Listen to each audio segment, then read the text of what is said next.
Bonjour à tous. 2020 a radicalement remis en cause nos business models, nos habitudes de consommation, nos processus internes. Et dans ce contexte, deux canaux de distribution ont particulièrement réussi à résister à ce tsunami. L'e-commerce, bien sûr, qui est naturellement né du digital, mais également le social selling. Et ça n'est pas un hasard si tous les modèles de social selling du groupe Rocher, Arbonne, Stanome, Yves Rocher, ont réussi à limiter les dommages de cette crise sanitaire, voire mieux encore, à accélérer leur croissance. En effet, en 2020, le social selling pour le groupe Rocher représente un chiffre d'affaires de 1,1 milliard d'euros, une croissance de 14%. 10 ans auparavant, ce chiffre d'affaires représentait seulement 0,3 milliard d'euros. Alors évidemment, l'acquisition d'Arbonne et les extraordinaires performances d'Arbonne justifient en partie cette forte croissance. Mais si on zoome seulement sur le social selling de la marque Yves Rocher, qui n'est présent que sur 3 marchés, on parle là encore d'une dynamique très forte puisque le chiffre d'affaires a triplé en 10 ans, une croissance de 150 millions d'euros et fait très intéressant, 9 années sur ces 10 années en croissance. Une des clés de réussite a été de transformer ces business models de vente directe traditionnels en social selling.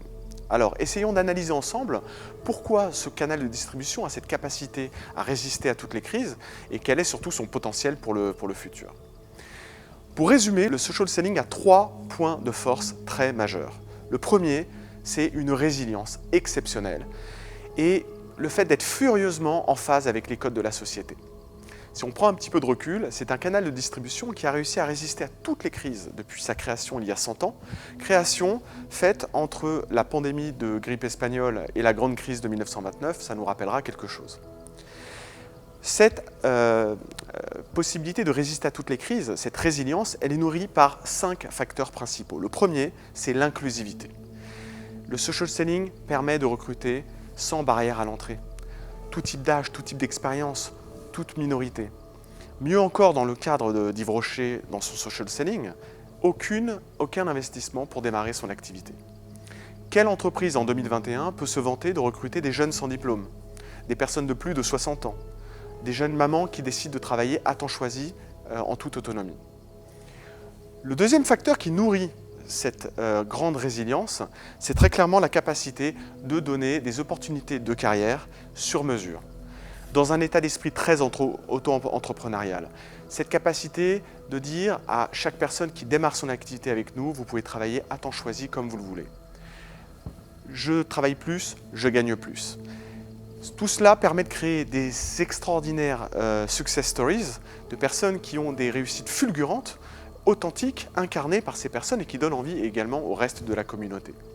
Ces réussites très fulgurantes ne sont pas sans nous rappeler celles des beauty influencers que l'on peut observer sur le net depuis 10 à 15 ans, voire même de la télé-réalité.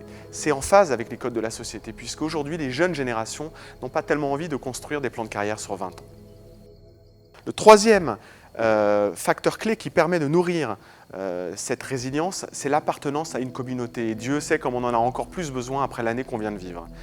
Une communauté qui, bien sûr, doit être incarnée par un leadership spontané et authentique, avec des valeurs qui sont communes, que l'on doit construire, que l'on doit nourrir. Tout n'est pas totalement improvisé, mais néanmoins une communauté qui a une puissance absolument inégalable. Et cette communauté a pris une puissance supérieure lorsque nous avons commencé à l'animer à travers les réseaux sociaux il y a quelques années, qui nous ont permis une communication one-to-all, instantanée. Et mieux encore, c'est cette communauté dans les réseaux sociaux qui vient accueillir, former les nouveaux entrants, et ce qui nous a permis finalement de décupler notre niveau de recrutement.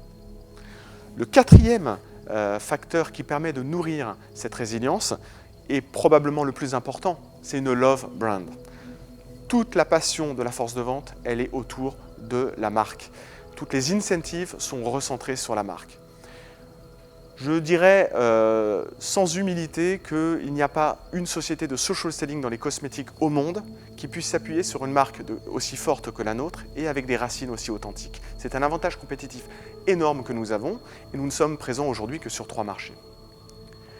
Enfin, le dernier facteur clé qui nourrit cette résilience, on en a déjà parlé un petit peu auparavant, c'est le fait d'avoir un business model qui soit centré sur les réseaux sociaux. Les réseaux sociaux pour le recrutement, pour la formation, pour le management d'une force de vente qui est composée de dizaines, de centaines de milliers de personnes. Donc on l'a dit, le premier point fort est clairement sa résilience. Le deuxième point très fort du social selling, c'est sa flexibilité. Sa flexibilité a résisté à tous les aléas, à toutes les crises. 2020 a été très clairement le terrain le plus instable possible pour prouver cette grande flexibilité du social selling. C'est une flexibilité qui vient de plusieurs facteurs. Le premier, d'un point de vue juridique, on l'a vu l'an dernier, c'est un canal de distribution qui est finalement assez facilement assimilable à celui de l'e-commerce. Et c'est ce qui nous a permis, juridiquement, de rester opérationnel 365 jours sur 365 l'an dernier, lorsque les activités étaient souvent contraintes à des fermetures temporaires. Le deuxième facteur qui permet de nourrir cette flexibilité, c'est très clairement le fait que nous avons pu très facilement être accessibles à la cliente finale, qui jusqu'alors était entre les mains de nos réseaux de vendeurs. Nous avons mis en place des possibilités d'expédier les produits gratuitement à nos clientes finales, des possibilités aussi de paiement online, ce qui au final a permis une activité en croissance exponentielle, alors que toute notre force de vente était confinée à domicile, en proposant une expérience très proche de celle de l'e-commerce.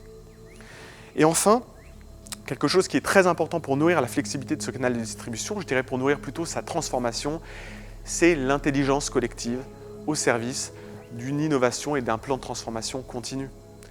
En effet, on a coutume de dire au sein du social selling qu'il est interdit d'interdire. Toutes les initiatives sont les bienvenues et le réseau, de toute manière, a le droit de le faire. Très souvent, dans tous les canaux de distribution, dans tous les modèles de distribution, l'innovation est top-down. Elle vient du central, d'une entreprise qui décide une nouvelle direction stratégique qui va la déployer sur son canal de distribution. Pour le social selling, ça peut être l'inverse et ça doit être l'inverse. Prenons l'exemple en Italie, nous avons aujourd'hui un réseau de 200 000 personnes. Ce sont 200 000 cerveaux qui, au quotidien, testent opérationnellement des nouvelles pratiques commerciales, de recrutement, de formation. Si on prend un peu de recul, ces dernières années, les plus grandes transformations du business model d'Yves Rocher en Italie sont venues de quelques initiatives de nos vendeuses en province, en Italie, qui avaient testé ces nouvelles techniques de recrutement ou de vente.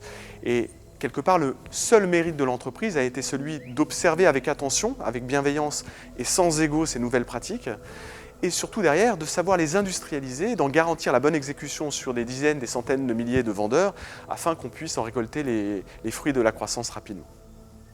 Donc le social selling a une grande force, on l'a dit, résilience, flexibilité. Et le troisième, c'est que c'est probablement un des seuls canaux de distribution qui peut permettre des croissances exponentielles. Alors des croissances exponentielles, dès lors que, au niveau de l'entreprise, on est en capacité à remettre en question en permanence les bonnes pratiques commerciales, avant même qu'elles commencent à être moins performantes. Ça, c'est fondamental. La deuxième chose aussi, c'est que les techniques de vente et de formation via les réseaux sociaux périment extrêmement rapidement. Ce qui fonctionnait il y a 6 mois ne fonctionne déjà plus aujourd'hui.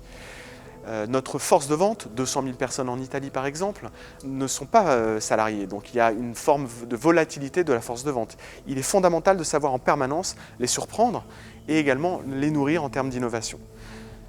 Si on est au rendez-vous de ces prérequis, c'est un canal de distribution qui donnera toujours des résultats de manière exponentielle. Et je l'affirme avec grande passion et envie, en 2021, la marque Yves Rocher a des ambitions jamais égalées pour le social selling. D'abord, en termes de synergie. Les 3 filiales existantes de social selling pour la marque Yves Rocher dans le monde ont eu l'habitude jusqu'ici de travailler depuis leur création, c'est-à-dire il y a 30 ou 40 ans, de manière autonome et indépendante. En 2021, nous allons avoir un projet de full convergence entre le business model italien et portugais. Et je tiens à souligner d'ailleurs l'extrême motivation et l'engagement sans faille de l'équipe portugaise qui est managée par Renata Descamps.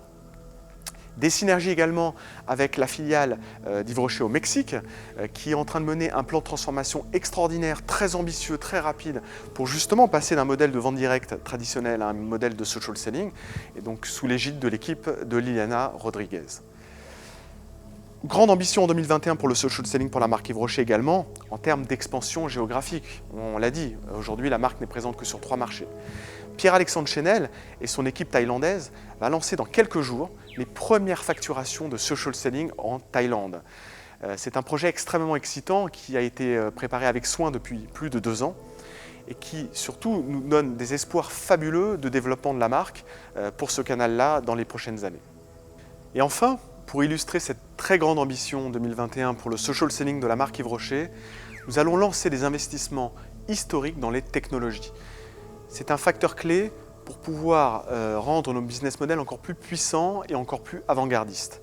C'est le projet B2S qui va permettre d'avoir une seule et même plateforme technologique pour l'ensemble des filiales de social selling, ce qui est également essentiel demain pour des synergies encore plus puissantes. Cette technologie est celle qui est utilisée par Arbonne depuis plusieurs années, qui a été customisée pour le lancement du social selling en Thaïlande. Et donc ce projet est absolument déterminant pour le développement futur de la marque en social selling. Je ne conclurai pas sans prendre l'opportunité de remercier très chaleureusement toutes les équipes.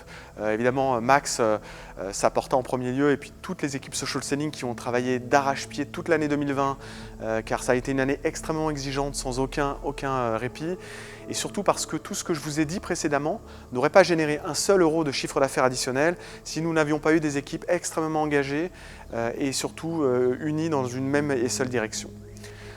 Je vous propose de conclure cette intervention sur le social selling par une petite vidéo qui permet de revoir ensemble quelques réalisations 2020 pour le social selling de la marque Yves Rocher en 2020. Je vous souhaite une très très bonne année.